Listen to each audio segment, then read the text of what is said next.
जैसे कि अब तक आपने देखा कि कैसे पवन जब वो दिल्ली से घर आता है और उसने अपने पिता को देखा तो देख के विचलित हो जाता है और वो नहीं चाहता कि उसके पिता उसके घर रहें। फिर वो अपनी माँ कुमुदनी से भी कहता है कि माँ, ऐसे व्यक्ति को हम घर में क्यों रखे हैं, जिसने जीवन भर न मुझे पिता का प्यार दिया, न तुम्हें पत्नी का हक दिया, अपने पति होने का फ़र्ज़ निभाया। तो प्लीज़ ऐसे पति को छोड़ दो और ऐसे पिता को मैं बिल्कुल बर्दाश्त नहीं कर सकता।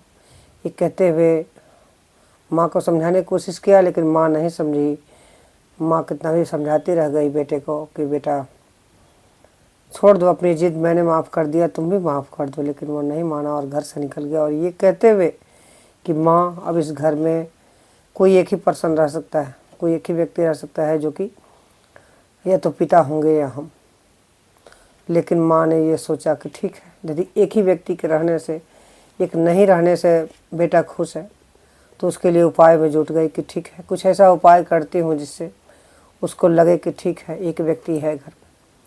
अब कहानी देखिए उसके आगे, ठीक है। चलिए, तो कहानी की शुरुआत यहाँ से होती है कि वो मन ही मन सोच के रह जाती है। कुमुदनी बेटे को घर वापस लाने के उपाय सोच चुकी थी। इतने में फ़ोन की घंटी बजती है और कुमुदनी की सोच भंग हो जाती है। फ़ोन बेटी दीपा का था। उसने माँ को एक खुशखबरी सुनाने के लिए फ़ोन किया था कि वह ठीक है तथा उसके इलाज से तमाम मरीज़ भी ठीक हो रहे हैं, जिससे उसके सीनियर्स भी काफ़ी खुश हैं। मरीज इलाज करते करते दीपा को एक दिन मरीजों का इलाज करते करते एक बूढ़ी, एक लाचार असहाय से दिखने वाली एक औरत मिल जाती है।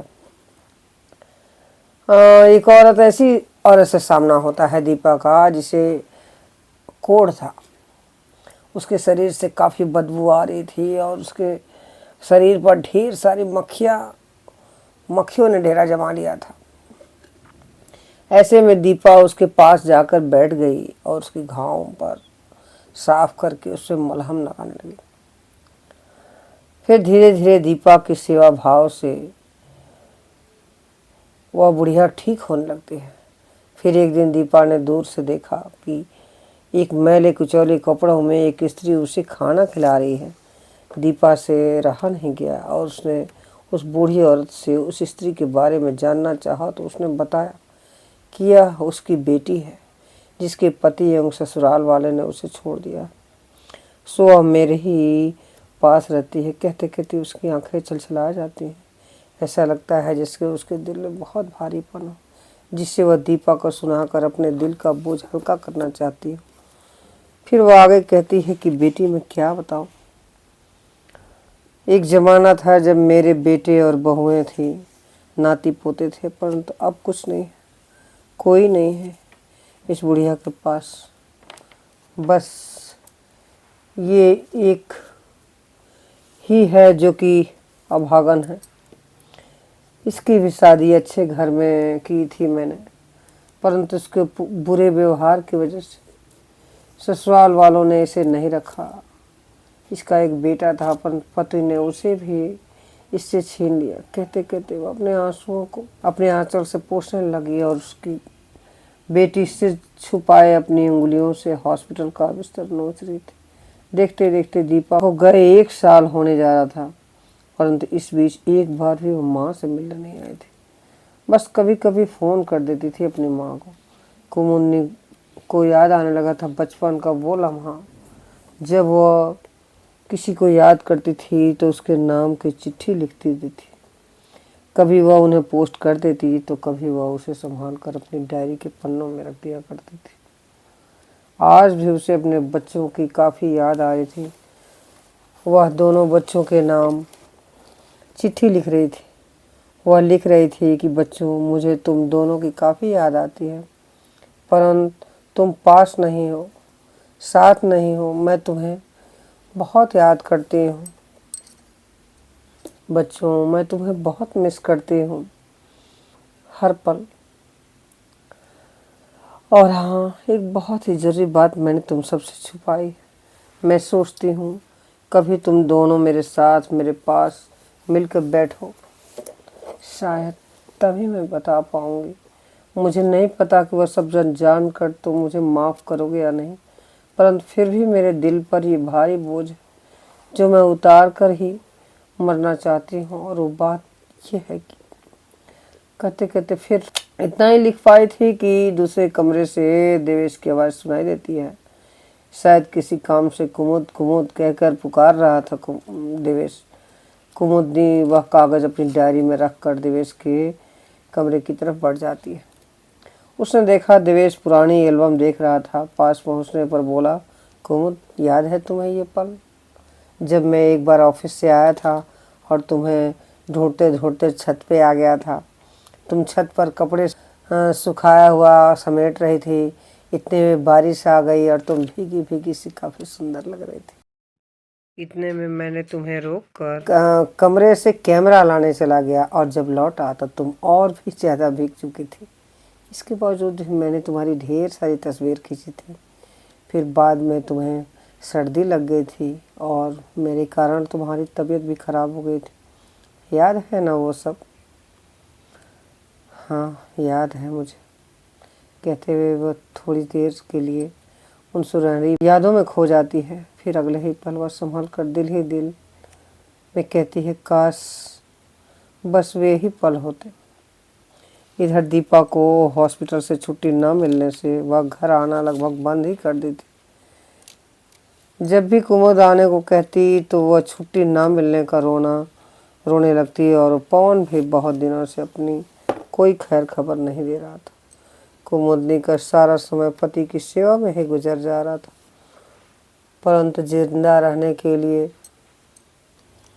पैसों की तो जरूरत होती है ना।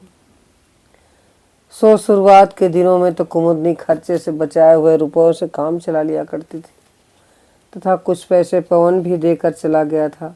दीपा भी कभी कभार माँ को पैसे भेजती रहती थी, परंतु फिर भी कुमुदनी चाहती थी कि वह स्वयं भी कोई ऐसा काम करे जिससे रोजमर्रा की जरूरतें पूरी हो सके। एक दिन जब वो अपने पति देवेश की दवा लेने हॉस्पिटल गई थी तो उसने डॉक्टर से परामर्श लेकर एक छोटी सी दवा की दुकान खोल दी और अपने आसपास के लोगों की सेवा करने लगी। जिंदगी की गाड़ी धीरे धीरे पटरी पर आने लगी थी। कुमुदनी अपने दोनों बच्चों को मिस तो करती थी, पर पति का साथ पाकर वो खुश भी थी। उसे अब ऐसा लगने लगा था कि शायद धीरे धीरे सब कुछ अच्छा हो जाए। देवेश को कृत्रिम पैर यानी कि नकली वाला पैर लग चुका था, जिससे वो चल फिर बहुत अच्छे से कर रहा था। 2 वर्ष के पश्चात होली की छुट्टियों में दीपक जब घर आती है और सामने अपने पिता को देखती है तो पहले तो काफ़ी नाराज़ होती है, परंतु फिर भी जब उसकी माँ ने उसे समझाया तो वो फूट फूट कर अपने पिता की इस दुर्दशा पर रोने लगती है और वो भी उन्हें माफ़ कर देती है। परंतु जब कुमुदनी दीपा से उसके भाई पवन के बारे में बताती है कि वो अपने पिता को कभी माफ़ न करने की कसम खा के गया, यह जानकर दीपा पवन को फ़ोन पर काफ़ी समझाती है। तो उसके समझाने पर पवन भी होली के दिन घर आ जाता है और सभी हंसी खुशी होली मनाते हैं। फिर जब शाम के वक्त सभी लोग हंसी खुशी होली मना रहे थे तभी कर्नल का पोता राहुल घर में प्रवेश करता है और उसे देखकर सबकी नज़र राहुल की तरफ चली जाती है। फिर सभी उसके स्वागत में लग जाते हैं, परंतु कुमुदनी तो जैसे जड़ हो जाती है। उसे समझ में नहीं आता है कि इस पल को वो हंसे या रोवे। फिर याद आता है कि उसने अब तक उसका खत अपनी डायरी में रखा है। वो भागी भागी उस कमरे की तरफ जाती है जहां उसने वह खत बरसों से छुपा कर रखा था। उसने अपना वो छोटा सा पुराना बक्सा खोला, फिर डायरी निकाली। फिर वह डायरी के सारे पन्ने पलट पलट कर देखने लगी। सारा पन्ना पलट कर देख चुकी थी, परंतु उसे वह खत नहीं मिला। इतने में दरवाजे पर खड़ा देवेश ने आवाज़ दी, कुमुद कुमुद, क्या ढूंढ रही हो इतनी हड़बड़ाहट में? कहीं कुछ खो गया है क्या? परंतु कुमुदनी थी कि उसे जैसे कुछ सुनाई ही नहीं दे रहा था। तभी देवेश दोबारा बोला, कुमुद जरा इधर तो देखो, कहीं ये तो नहीं। और इस बार उसके हाथ में वो छोटा सा कागज का टुकड़ा था। कुमुदनी की नज़र ज्यों ही देवेश के हाथों में लिए उस कागज के टुकड़े पर जाती है कि वो तो काटो तो खून नहीं। वो धम्म से जमीन पर गिर जाती है और बेहोश हो गई। कुमुद कुमुद, जैसा कि आप सभी से जानते हैं, कुमुदनी का पति देवेश अक्सर प्यार से कुमुदनी को कुमुद कुमुद कहा करता था। उसके चिल्लाते ही घर के सभी लोग इकट्ठे हो गए, परंतु उन्हें देखने के लिए कुमुदनी ने आंखें ही नहीं खोली। यहाँ तक कि देवेश बार बार उसको खाली कागज के टुकड़े को दिखाकर कह रहा था कि देखो कुमुद, ये खाली कागज है, इस पर कुछ भी तो नहीं लिखा है, मैं तो मजाक कर रहा था, पर इन सब से क्या होता। अब तो वह दूसरी दुनिया में जा चुकी थी और वह कागज जिसे कुमुदनी ढूंढ रही थी वह किसी की हथेली के अंदर अब आ चुका था, बिल्कुल सुरक्षित जगह, परंतु किसके, आप समझ सकते हैं? नहीं समझ सकते हैं तो चलिए अगली ब्लॉग में समझाती हूँ। अभी तक की कहानी आपको कैसे लगी? उम्मीद है अच्छी लगी होगी। अच्छी लगी होगी तो अपना रिस्पॉन्स दीजिएगा, कमेंट में अपने 2 शब्द बताइए, जिससे हमें थोड़ा उत्साह भी मिलेगा, प्रोत्साहन मिलेगी कि आपको मेरी कहानी अच्छी लग रही है। आने वाला ट्विस्ट बहुत ही मज़ेदार है। यदि आप ध्यान से अगला देखेंगे पार्ट तो उसमें हो सकता है सस्पेंस आपका ख़त्म हो जाए, है ना।